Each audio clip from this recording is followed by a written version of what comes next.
Je ne sais pas si je me rappelle le français, parce que je ne parle plus français depuis 10 ans. Parfait. Non, donc en 2001, quand vous êtes arrivé, il y avait un film fait par un Belge d'une ONG Prévention Génocide qui parlait déjà d'escadrons de la mort ou plutôt des exactions de la part de Gbagbo en Côte d'Ivoire. Je pose la question d'abord, est-ce qu'il y avait de la xénophobie vis-à-vis les nordistes à l'époque, comme on disait, et pourquoi ce film en 2001? Et Gbagbo l'avait montré à la télévision, et aussi pour demander des commentaires des gens. Est-ce que vous vous rappelez de cette époque? Je me rappelle très bien, mais Nicolette, je voudrais, si j'ai la permission, de faire 2 petites promesses. La première, je voudrais saisir cette occasion pour envoyer des salutations au président Gbagbo. Je ne l'ai plus vu depuis longtemps. Je sais tout ce terrible période qu'il a dû passer en prison à La Haye. Je connais son esprit, je connais sa politique, j'ai pour lui un grand respect et je voudrais lui dire un grand bonjour et courage. La deuxième petite promesse, et c'est pour toi, Nicoletta. Je te connais depuis longtemps. Je sais ta bataille pour la vérité, pour la justice, pour l'Afrique et pour Gbagbo. Et c'est une autre chose pour laquelle j'ai beaucoup de respect. La question, je pense que je t'avais déjà répondu à cette question lors d'une autre rencontre il y a quelque temps. Oui, ce documentaire a été un coup de foudre en Côte d'Ivoire parce que la haine ethnique n'existait pas. Bien sûr, il y avait des différences ethniques. Bien sûr. C'est un pays qui a accueilli beaucoup de personnes qui venaient de l'étranger, qui étaient porteuses de cultures différentes, surtout les hommes et les femmes qui venaient du désert, donc des pays du Nord, du pays sahélien, et qui devaient s'habituer à une culture, à des méthodes de travail et de vie complètement différentes dans un pays équatorial, dans un pays de forêt, d'eau, de nourriture. C'était comme passer du désert au bonheur. Et donc il y avait des différences, bien sûr, mais il y avait une vie paisible partout. Quand je suis arrivé, j'étais frappé par le fait qu'à Abidjan, il y avait une coexistence des différentes ethnies, des différentes religions. J'étais frappé par le fait qu'il y avait des familles où il y avait le mari ou la femme qui était catholique ou qui était animiste, et le mari qui était un musulman. Donc, je ne voyais pas du tout, et nous ne voyons pas du tout venir cette génocide, cette poudrière dont on parlait. Et Gbagbo lui-même a été surpris, au point qu'il a voulu ouvrir tout de suite une discussion publique. Il a demandé à la télévision de présenter ses documentaires pour ouvrir un débat. Débat qui a été courageux, ouvert. Je dirais un débat laïque. Mais la question qu'il faut se poser, surtout aujourd'hui, pourquoi ce documentaire, pourquoi ces mensonges sont sortis juste avant que ça se réalise? Est-ce que c'était une préparation à quelque chose qui mijotait déjà à la cuisine de quelqu'un d'autre? C'est la question. Mais bon, ça c'est la réponse que je crois que je t'avais donnée l'autre fois. Je ne peux pas la changer parce que c'était et c'est la réaction de quelqu'un qui a vécu les heures, les jours dramatiques de l'entrée de ce grand pays en guerre. Et beaucoup d'années plus tard, donc carrément 18 ans plus tard, 16 ans, il y a un certain Jérôme Pin, fils de Dominique Pin, le conseiller de Vignal, qui vient de sortir maintenant en 2019 un film 69 jours, les jours des assassins ou quelque chose comme ça. Et vous avez vu ce film, qu'est-ce que vous en pensez? Oui, je l'ai vu. J'ai vu ce film. Ce film me confirme qu'il y a un mauvais esprit. Il y a des partis pris qui continuent à traverser, à faire vivre la mentalité de certains groupes français. Parce que comment est-il possible d'analyser les premiers jours du coup d'État sans parler de l'origine de ce coup d'État? On commence ce documentaire par des épisodes terribles qui ont suivi d'une semaine ou 10 jours le coup d'État. Et on ne commence pas par le coup d'État. Serait rationnel, serait normal de commencer par le commencement. Non, on commence par une interprétation qu'on ne donne même pas, mais on la laisse passer d'une manière qui n'est pas claire et qui n'est pas honnête. Reprenons les choses. Nous sommes en septembre 2002. Gbagbo a vécu déjà des moments difficiles. Depuis son élection, d'une manière calamiteuse, il gagne le pouvoir. Ce pouvoir transmis aux civils,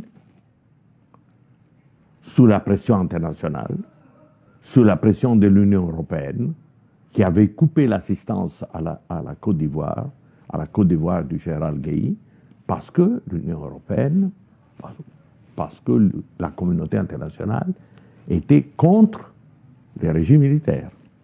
Et donc on disait, il faut procéder aux élections. Et la Côte d'Ivoire va vers les élections. Les élections sont gérées par le président en exercice, qui était le général Guèye. Ouattara est mis hors de la compétition électorale. Ce n'est pas par une décision de Gbagbo, qui n'était pas au pouvoir, mais Gbagbo gagne les élections. C'est le début de toute l'histoire. Nous ne pouvons pas oublier ce passage fondamental. Tout ce qui se passe après le massacre de Yopougon, le grand tentative de pacification du pays avec le Forum de réconciliation nationale, la pression qui est faite par Gbagbo, parce que ses adversaires politiques, y compris Ouattara, rentrent au pays, viennent se présenter devant l'opinion publique de son pays. L'adhésion de Gbagbo d'ouvrir le pouvoir politique à toutes les ethnies. Le président de l'Assemblée est un homme du Nord. C'est un musulman du Nord. Sa femme est une Burkinabé. Mais son ministre des Affaires étrangères, le grand chef après Gbagbo du parti Sangaré, c'est un homme du Nord. Ce n'est pas un gouvernement bêté. Bien sûr, Gbagbo était embêté. Et alors? Mais il avait essayé de continuer sa démarche pour un parti et un gouvernement qui était un peu en dépassement des conflits ethniques ou des rivalités ou des différences ethniques. Et tout ce processus qui a une durée d'une année est sous le contrôle, l'observation, la critique de l'Union européenne. Tous les 15 jours, tous les mois, les ambassadeurs européens sur place discutent des mesures prises par le gouvernement Gbagbo. pour voir est-ce qu'il y a des réformes dans le système administratif, dans le système de la justice, dans l'organisation des forces armées, pour renforcer cette cohésion sociale et le jeu démocratique. Et chaque fois, on donne des cotes, comme à l'école. On disait au président Gbagbo, ah, ici, ça ne va pas. Ah, cette partie-là, c'est bien faite. Là, il faut introduire des réformes. Ça dure une année. Et après une année, l'Union européenne déclare officiellement, vous avez bien travaillé. Vous pouvez être réadmis dans le groupe des pays qui reçoivent l'aide de l'Union européenne. Une reprise pleine et entière, comme disait le document officiel, pleine et entière de la coopération européenne. Nous sommes en juin 2002. Et Gbagbo décide, alors que la situation semble s'améliorer avec la communauté internationale, de commencer sa relance de l'image de la Côte d'Ivoire. Et là, il décide de partir pour Rome. Quel désastre! Quelle décision mauvaise! Aux yeux de Paris, c'était inadmissible que le colon, l'esclave de hier, ne vienne pas demander d'abord la bénédiction à Paris. Mais il décide d'aller à Rome. À Rome. Et pourquoi à Rome? Je pense que la décision du président Gbagbo fut déterminée un peu par une partie qui n'a pas été mise en valeur suffisamment. Parce que Gbagbo était un Africain, un vrai Africain. Et Gbagbo était aussi un président africain. Mais il avait dans sa tête une formation classique latine, forte, un grand amour pour cette Rome qu'il n'avait jamais visitée et qu'il vivait un peu dans son imagination. Et donc, on devait passer par Rome. Rome, il y avait le Vatican, donc il pensait aussi à la politique, pas seulement ses souvenirs classiques. Mais bien sûr, dans le programme de la visite, l'idée de se rendre al Campidoglio pour regarder du balcon du maire de Rome al Campidoglio il foro romano, là où il y avait tous ses souvenirs d'école. Et également l'autre Laurent. Il aimait beaucoup l'autre Laurent, Lorenzo Fiorentino dei Medici, Laurent le Magnifique. Différentes raisons. Enfin, je ne sais pas. Certainement, la décision prise de partir le 17 septembre pour Rome, j'ai trouvé ça une autre faute. Pourquoi le 17? Pour un Napolitain comme je suis, le 17, c'est un jour qu'il faut prendre avec beaucoup de prudence. 17, ce n'est pas tout à fait un numéro qui porte chance à Naples. Je lui avais dit, président, partez le 18. Il est parti le 17. Le 18, nous étions à Rome, avec la délégation officielle, pour une visite officielle. Il était accompagné par son épouse. Je me rappelle parfaitement cette journée du 18 qui commence par une réception à la présidence de la République italienne. L'accueil chaleureux de la part du président Ciampi. Les deux qui parlent un peu en latin. Et Ciampi est étonné de trouver un président africain qui a cette culture,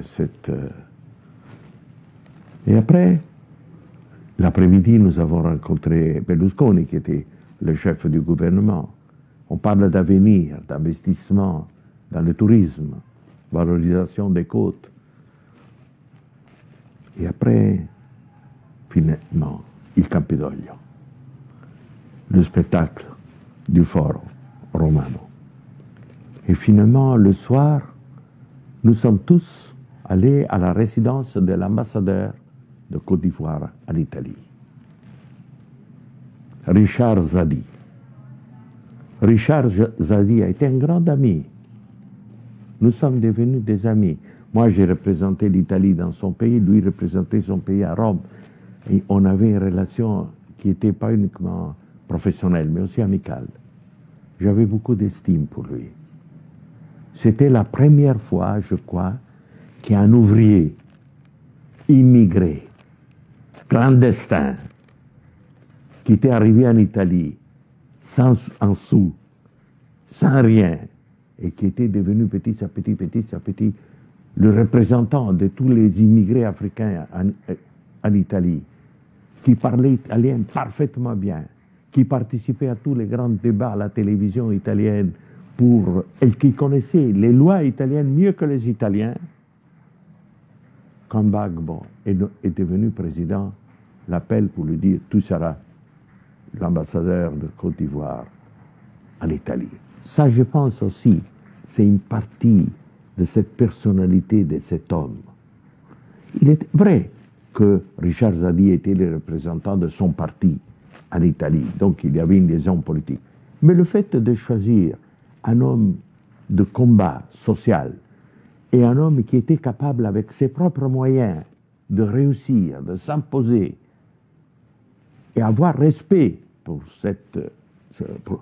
ce processus et cette capacité de s'affirmer dans la société, c'était un trait caractéristique du président Gbagbo. Il regardait, il avait autour de lui des jeunes, des gens qui y prenaient de la rue, mais s'il était capable.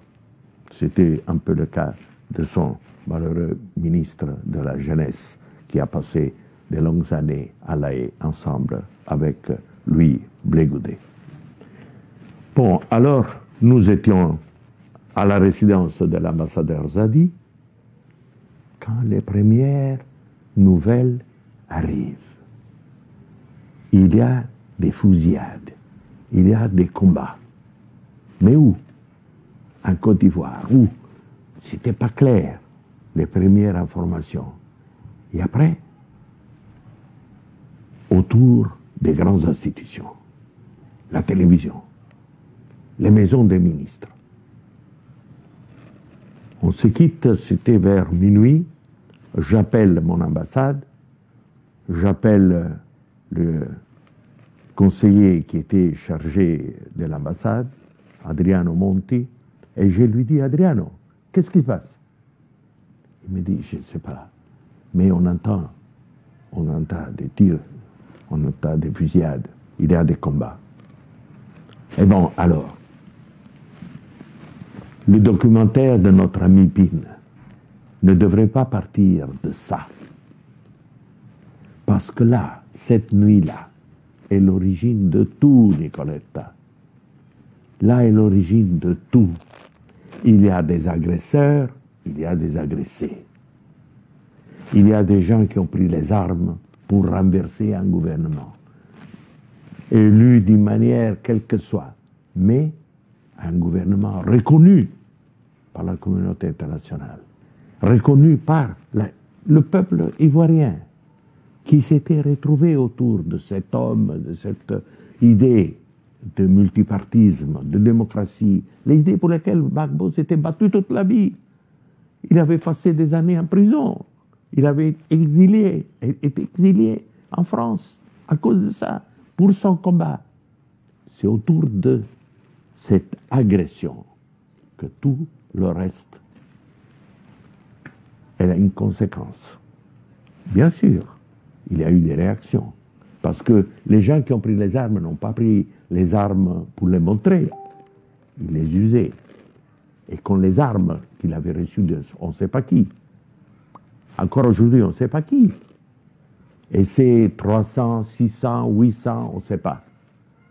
On appelait les assaillants à cette occasion. Après, on les appelait les rebelles. Après qu'ils sont devenus petit à petit grâce à la France. On les a légitimés. On a mis un tapis rouge pour les recevoir à Kléber. On les a légitimés. Mais ils étaient des assaillants. J'ai tout le respect pour ceux qui ont des idées différentes. Et j'ai tout le respect pour ceux qui ont des intérêts à défendre, même personnels. Mais pas pour ceux qui prennent les armes. Et surtout pas ceux qui, avec les armes, tuent des innocents. Ils ont occupé les villages du Nord en coupant la gorge aux gendarmes qui étaient sans défense, désorganisés. Et ils sont passés comme dans le beurre pour arriver avec l'air 4x4, on dit fiammanti, magnifique, neuve, armée jusqu'aux dents, avec les belles uniformes. Ils payaient même le carburant aux stations d'essence. Et ils sont arrivés à Abidjan. Mais à Abidjan, ils ont trouvé à la résistance. Parce qu'il y a eu des groupes armés qui les ont reçus avec les armes. Mais cette nuit-là, Nicoletta, ils ont tué les ministres de l'Intérieur. Ils sont allés chez lui, ils dormaient à la maison, Bogadoudou. Le pauvre, il a essayé de se sauver. Il a eu peur. Il a essayé de se sauver. Il n'avait pas même pas un pistolet avec lui. Il est sauté pour sortir de son jardin. Il a sauté le mur. En tombant de l'autre côté, il a cassé la jambe. Il est resté par terre, blessé. On l'a tué. Ce n'était pas un coup d'État pacifique. Les coups d'État ne sont jamais pacifiques. Mais c'était un coup d'État qui demandait une résistance. L'épouse du ministre de la Défense a subi des violences. Son mari s'est sauvé parce qu'il s'était caché dans sa maison. Le lendemain matin, quand je suis allé voir le président Gbagbo, il était à l'hôtel. Je suis arrivé chez lui à 6 heures du matin pour demander qu'est-ce qui se passe. Et il a réagi d'une manière, je me demande encore aujourd'hui, quel était vraiment le fond de sa pensée. Parce qu'il avait l'air calme. Il disait, ces petites choses sont des militaires auxquels on a nié leurs droits. Il faudra satisfaire leurs demandes de promotion et un peu d'argent arriéré. On va régler ça. Mais quand la nouvelle est arrivée, que son ministre de l'Intérieur avait été tué, Gbagbo a compris que ce n'était pas une question, une petite affaire. Et alors il a dit, je dois suspendre la visite. Il avait rendez-vous avec le pape. Ce matin, 19. Il a dit non. Je rentre à Abidjan. J'ai dit, président, je vous accompagne à l'aéroport. Et si vous permettez, je prends l'avion avec vous. Je rentre à Abidjan avec vous. Non. Je rentre seul. Je l'ai accompagné. À Ciampino, il avait son avion. Il pleuvait ce jour-là. Un orage romain. De ces orages qui durent 10 minutes, mais avec une pluie du type les pluies d'Abidjan. Nous sommes arrivés à l'aéroport, je l'ai vu rentrer, on s'est salué. Et l'avion ne part pas. J'attends. Et après un bout de temps, je vois que l'avion ouvre le portail et on demande que le président descende. Et le président est rentré en disant, j'ai parlé avec mes hommes, avec la radio de bord, pour connaître quelles sont les conditions de sécurité. à l'aéroport d'Abidjan, si j'arrive. Et si j'ai un autre aéroport où je peux descendre, et ils m'ont dit non, président, on ne peut pas. L'aéroport d'Abidjan n'est plus sûr. Il a dit, mais les Français, il assure ma sécurité. Il dit, ah non, justement, ce sont les Français qui ont occupé l'aéroport. Et nous, on n'est pas sûrs. Vous devez attendre. Et nous sommes rentrés à l'hôtel.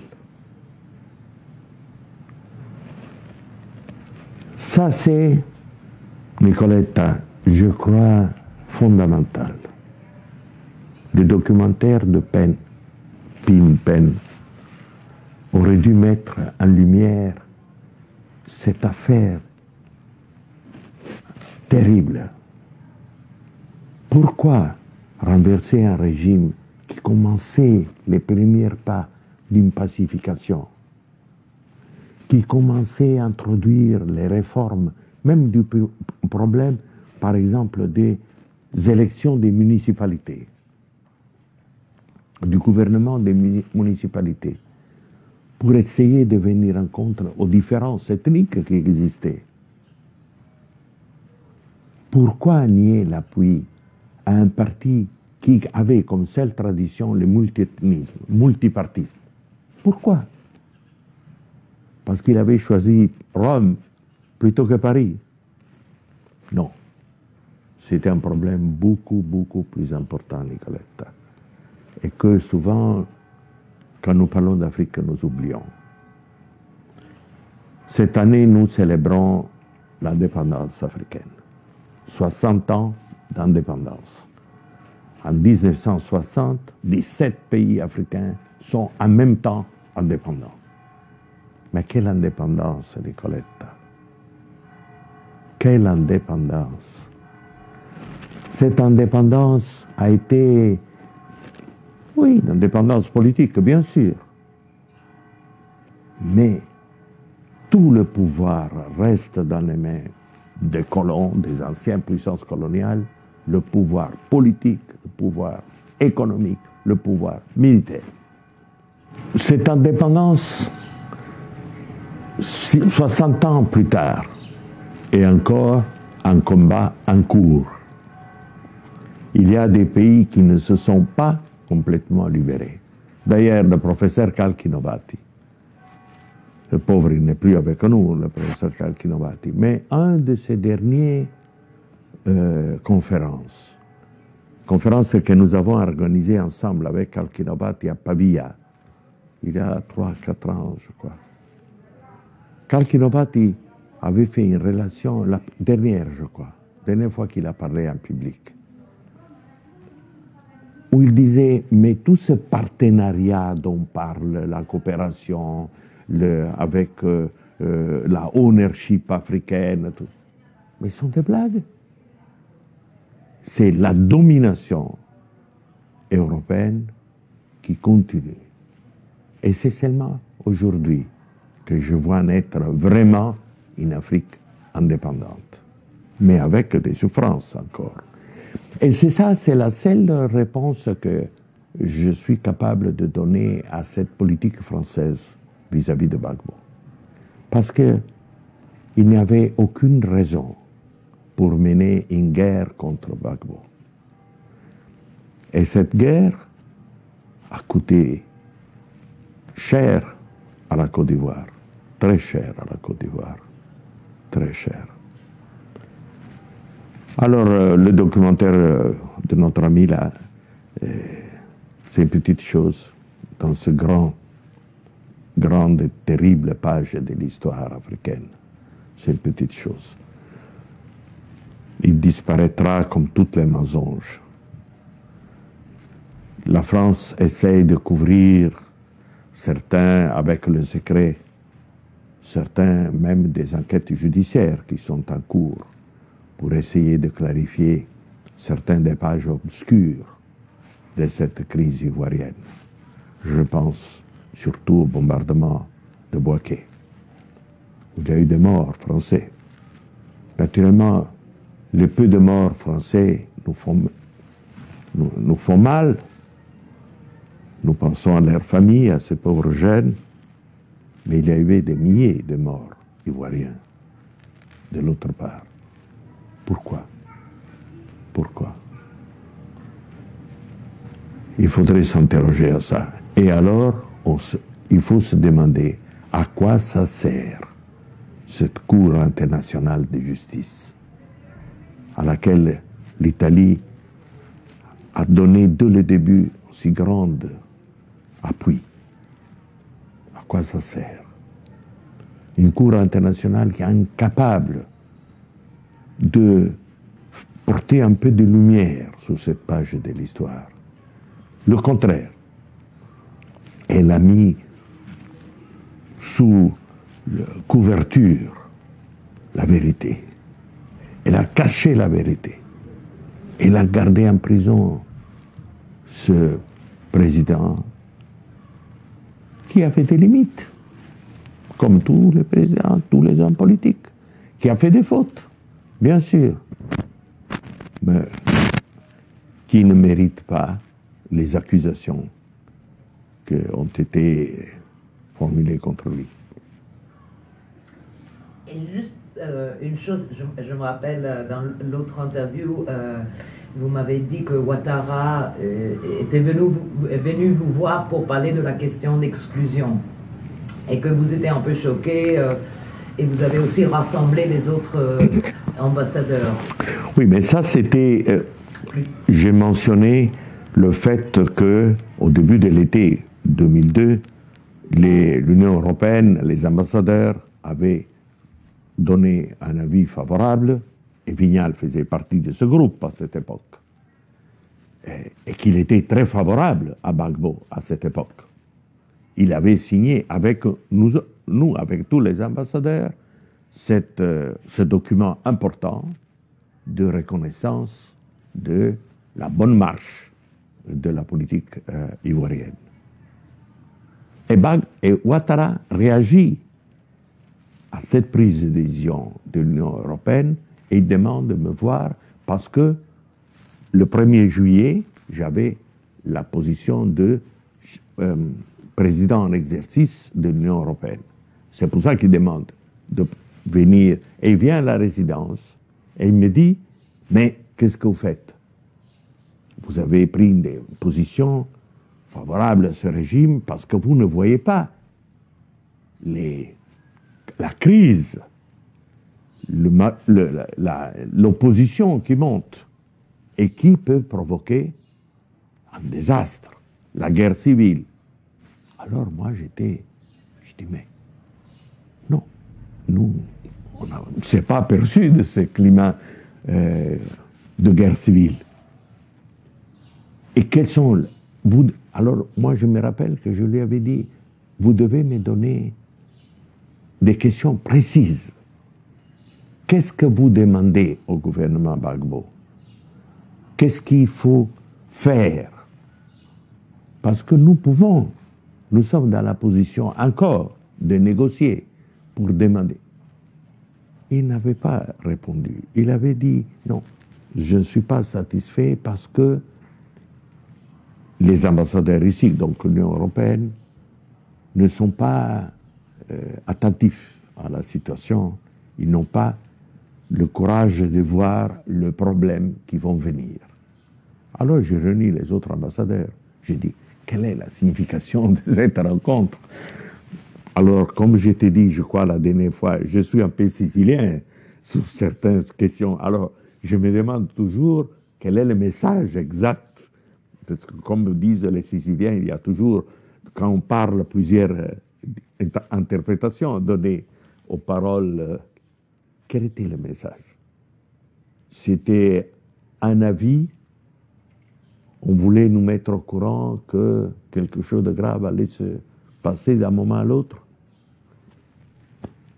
Nous avons simplement dit, nous devons intensifier les contacts avec l'opposition, donc l'RDR et Ouattara particulièrement, plus important encore que lancer des grandes propositions comme celle de Gbagbo pour le gouvernement d'unité nationale qu'il avait lancé en même temps. Je ne sais pas, je ne sais pas. Il y avait peut-être certainement, du point de vue de Ouattara, personnellement, un mécontentement. Parce que lui qui avait été le Premier ministre du pays avec Houphouët, il n'avait pas accepté son élimination du jeu politique, qui n'était pas une décision prise par Gbagbo, attention. Ça, c'était une décision qui était prise par Bédié. En plus, Ouattara, le RDR, avait voté la Constitution qui automatiquement l'excluait. Mais bien sûr. Donc, lui croyait d'avoir subi un tort, oui. Il avait, comme beaucoup de personnes, légitimement l'ambition d'être lui le président. Il avait même l'envergure, les capacités. Mais peut-être il n'avait pas la patience. Il faut avoir la patience d'attendre. C'était tous un malentendu qui s'est joué en 2-3 mois. Et autour de ces malentendus, il y a eu un désastre gigantesque. Mais la France y est malheureusement pour beaucoup. Et surtout cette idée que le colonialisme n'était pas fini. Le pays n'était pas indépendant, n'avait pas le droit de choisir son avenir, mais il devait passer par l'approbation française. Et quand les choses ont pris la tournure du coup d'État de septembre, le BIMA n'a pas réagi. Il y avait un accord entre la France et la Côte d'Ivoire que le BIMA était là pour défendre quoi? Les institutions. Quelles institutions? Les institutions qui sont en place. Il n'y a pas d'autres institutions possibles. Mais le BIMA, qui était prêt, le commandant du BIMA m'a dit, on était prêt. Quand on a entendu tirer, on a dit, bon, demain, on s'en occupe. Et il m'a dit, en 2 jours, on aurait réglé l'affaire. Mais l'ordre n'est pas venu. Et Vignal, qui appuyait Gbagbo, 1 an, 2 ans plus tard, change complètement d'avis. Il devient un adversaire tellement violent contre Gbagbo que Gbagbo doit demander qu'il soit renvoyé. Et de Villepin, ministre des Affaires étrangères, le met dans son avion et le prend à Paris pour terminer l'affaire. Pourquoi Vignal change sa position? Nous n'avons jamais compris. Nous, qu'on était ses collègues, on se voyait tous les jours. Et on ne comprenait pas. Qu'est-ce que disaient les autres ambassadeurs? Comment est-ce que, dernière question, comment est-ce qu'ils interprétaient les rebelles? Au fond, on voyait que quand c'est sorti à Kléber, Soro, il était quand même dans le RDR, dans les élections de 2000, pour les législatives, les municipales. Donc pourquoi on n'a pas fait le lien que ces rebelles étaient du côté de Ouattara? Et qu'est-ce que disaient les autres ambassadeurs? Pourquoi on parlait de crise ivoiro-ivoirien et pas d'un coup d'État? Bon, écoutez, évidemment, la position française était claire à tout le monde que la position française était fondamentale. Et nous, on était des ambassadeurs européens.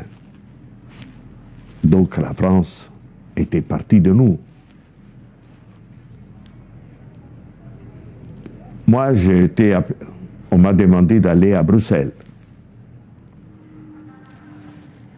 pour parler à une rencontre au Coreper sur cette situation. Et moi, je ne suis pas... Je n'ai pas caché ce qui était mon évaluation.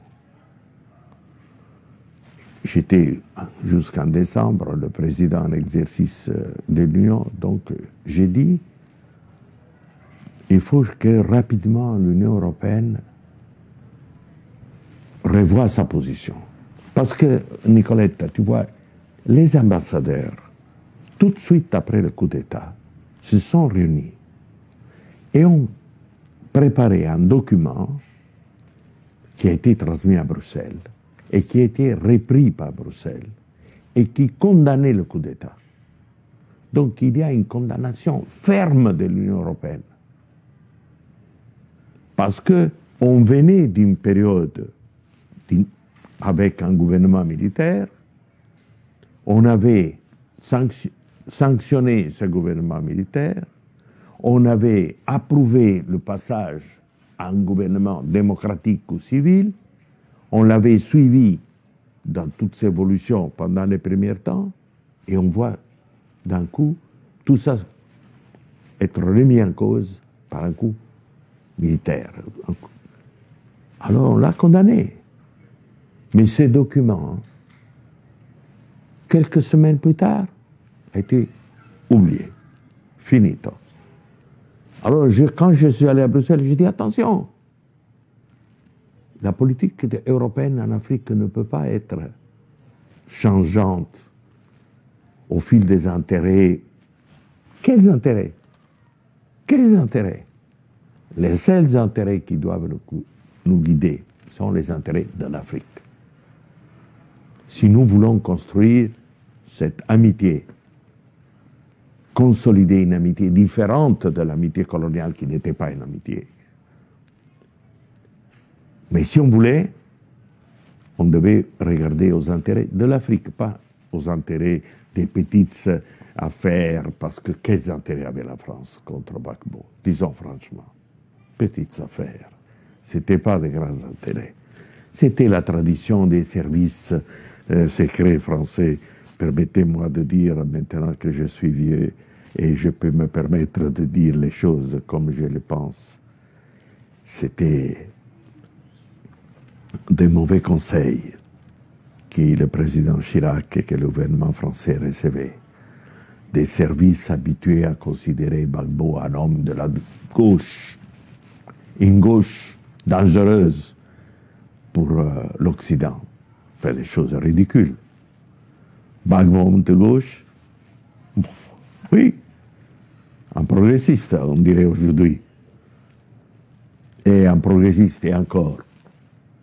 Un progressiste qui était prêt à faire toutes les négociations qu'il a fait avec les grands capitalistes français. Alors, quelles étaient vraiment les difficultés? Difficultés qui ont mis la France sur un mauvais chemin alors et qui, encore aujourd'hui, freinent notre amitié avec l'Afrique. Et aujourd'hui que l'Afrique se libère.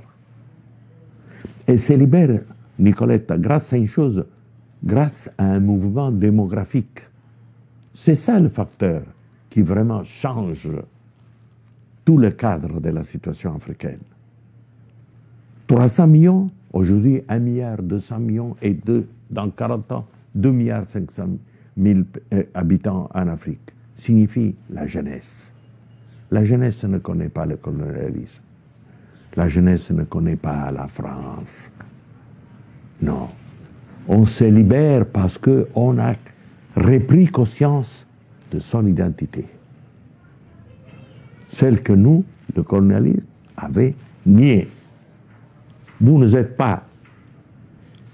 pas d'identité. Même l'Église catholique disait, vous n'avez pas d'âme. Les Noirs n'ont pas d'âme. Donc on pouvait les vendre. On était arrivé à ce point-là pour justifier une période vraiment noire de l'histoire de l'Europe. Mais aujourd'hui, nous devons faire très attention. Parce que pendant que nous ne nous réveillons pas, parce qu'encore aujourd'hui on ne se réveille pas à cette vérité, il y a d'autres qui sont présents sur le terrain. C'est la Chine. Mais ce n'est pas uniquement la Chine. Tu sais, Nicoletta, que la Turquie, par exemple, un petit pays, mais un grand empire, avec une tradition d'un grand empire, a ouvert, je ne sais pas, une trentaine d'ambassades en quelques années en Afrique. C'est une présence. Et l'Europe, où est l'Europe?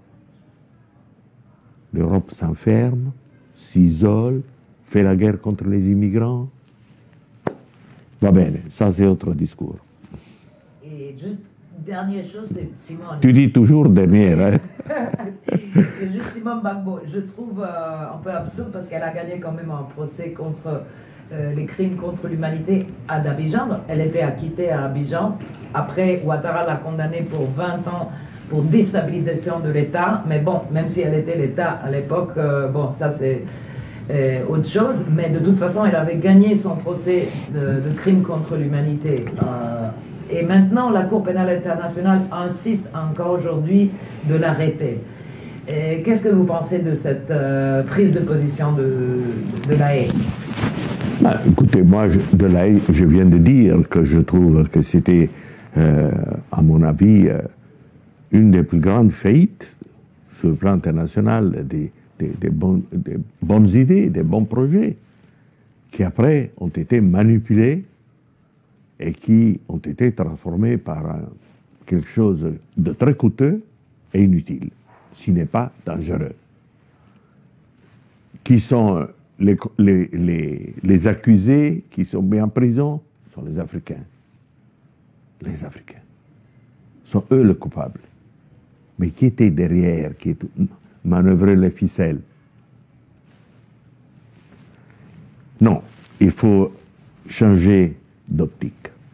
Moi, je dis toujours, quand je parle d'Afrique, chers amis, cambiamo di occhiali.